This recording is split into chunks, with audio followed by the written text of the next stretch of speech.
పొద్దుగాల లేచి ఇంకా మనం పొలం కాడికి బయలుదేరుతున్నాం చెప్తున్నా. ఈ మా ఊళ్ళో అయితే ట్రాక్టర్ కాడికి చూద్దామని సానులు అయితే ట్రాక్టర్ కాడికి అయితే పోతున్నాం. ఇంకా మన బండి ఎట్లుందో మన బండి పరిస్థితి ఇక్కడ ఉంది చూపిస్తుంది.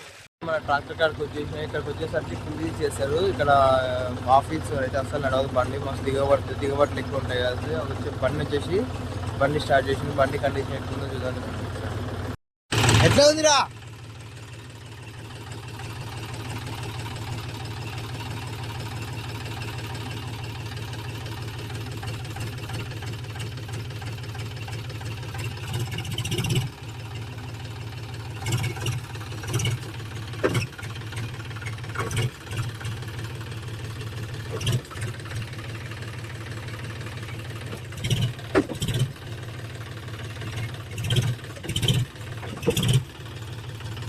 మనోడు మన క్లచ్ ప్లేట్లు వేయించిండు. బండి కండిషన్ ఎట్లుందో చెక్ చేస్తుండు ఒకసారి.